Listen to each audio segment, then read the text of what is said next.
In our Sunrise Smart Start, breaking news, a third homicide in just 3 nights. News 8's Jatira Marsh has more for us this morning at the Public Safety Building. Jatira, good morning. What can you tell us?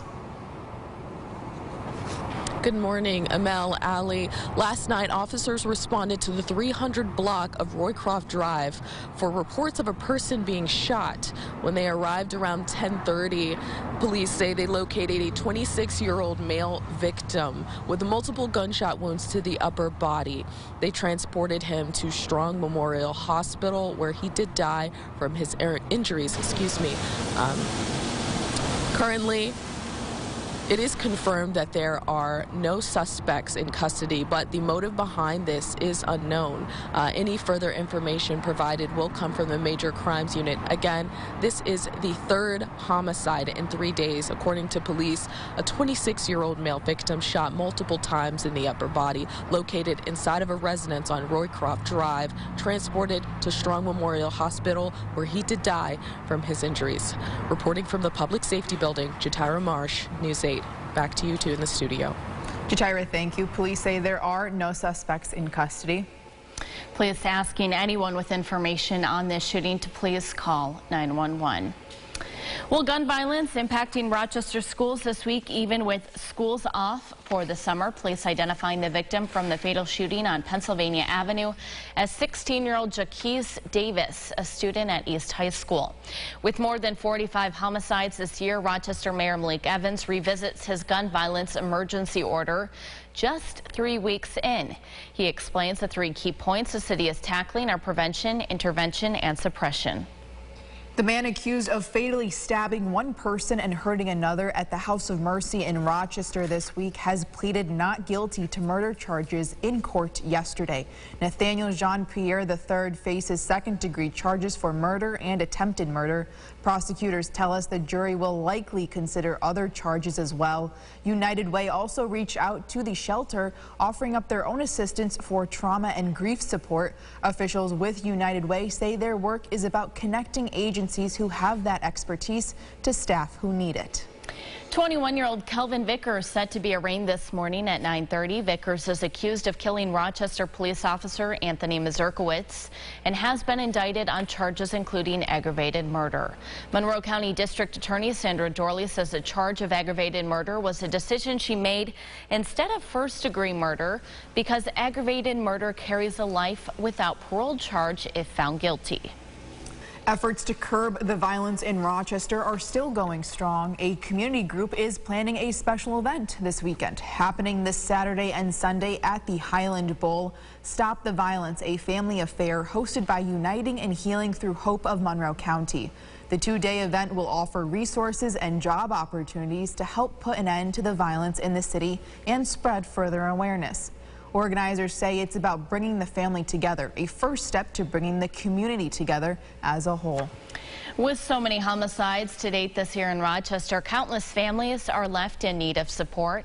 One local nonprofit has made it their mission to offer that assistance. Since 2009, Rise Up Rochester has provided support to victims of violence, from organizing support groups to locating safe housing for those in need. The organization's executive director, Wanda Ridgway, says Rise Up Rochester is a safe space for all, including those who have considered turning to violence themselves. And school safety for this academic year was the focus of last night's public session in the Rochester City School District. District leaders say they're committed to the safety and preparedness of students, staff, and visitors. Each school in the district has an emergency response plan made by the principal, staff, students, and first responders.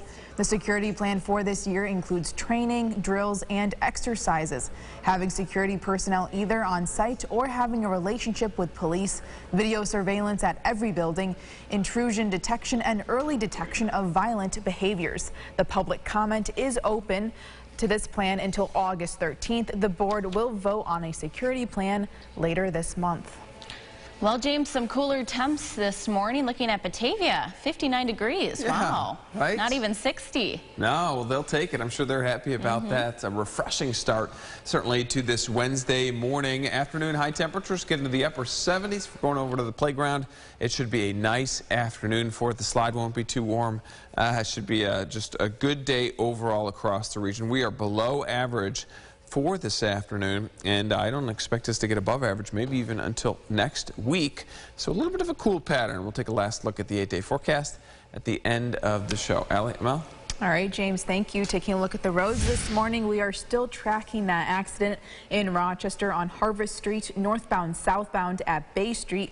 Otherwise, 390, 490, 590 are looking clear.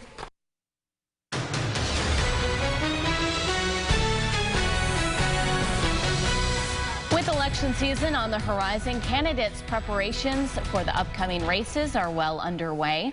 A key race to watch, of course, the Congress seat. Congressman Joe Morelle laying out his campaign priorities, discussing some of his accomplishments and viewpoints, such as fighting for abortion rights and changes in gun laws. Morelle also identifying points that differentiate from his opponent, former Rochester Police Chief LaRon Singletary. He claims Singletary's views on gun control and his support of the overturning of Roe v. Wade fails to reflect those of the Rochester community at large. Meanwhile, LaRon Singletary also provided the public with some of his campaign priorities as well as countering Morelle's claims. Singletary claims Morelle's actions have led to higher taxes and the recent high cost for gas and food. Singletary saying he can take action to better serve the community. Singletary adds Morelle has held political office, for 32 years between his time in the State Assembly Congress to help the community, and proposes that it's time for a change. Well, in some national news now, after the FBI launched an investigation on former President Trump's Mar-a-Lago estate, Republican leaders asking questions. Sources say the search is connected to an investigation by the Justice Department on claims from the National Archives, saying they found 15 boxes of records at Trump's Florida estate earlier this year. The documents are believed to contain classified information. House Minority Leader Kevin McCarthy says that this has never been done to a former president, and the Attorney General should release an explanation. Federal law does require presidential records to be turned over to the National Archives. White House officials say President Biden had no prior knowledge of this search. Trump on his social media account calling the search, quote, a continuation of the greatest witch hunt in U.S. history. Also in national news, the U.S. is sending another $1 billion worth of ammunition and military equipment to Ukraine. It's the largest single drawn out from the U.S. military stockpile so far. Russia still holds the upper hand in heavy weapons. The country's major general says for every 100 shells Russia fires, Ukrainian forces can only respond with 10. He credited an American-supplied rocket system for striking weapon depots and suffering supply lines far beyond Russian front lines. Closer to home now, the third annual Grateful Red Music Festival is coming back to the Penfield Amphitheater this weekend. Created by Penfield High School robotics team 1511, the festival is meant to bring people together with music in support of the team and other community organizations. This year, the group of students selected the Ronald McDonald House as the group they wanted to help out. This year's lineup includes Oregon Fairchild, Hey Mabel, Space Octopus Blues Band, Judah, and the Old Souls Band. The festival going on this Saturday from noon until 6. All right, let's go ahead, check in with James Gilbert over our look. James, you're joining us again. We're not talking about the water cooler. When you have to run. I was looking for the water cooler. I'm very thirsty right now. I couldn't find it. No water cooler today. No, that's okay. Well, I guess the weather can be the water cooler. I have gone to Lake Ontario. I haven't gone swimming yet, though. No. It's on the list. Yeah. That lake's a little too cold. Too cold. Sometimes. Come on, mid-70s. That's the water temperature there. It is Wednesday. Average high 81. We'll get into the upper 70s this afternoon. 8-day forecast here. Friday, Saturday, Sunday should be a nice stretch here. No mid-80s in the forecast. All right, James. Thank you, and thanks so much for watching News 8. Our next update is coming up in 30 minutes.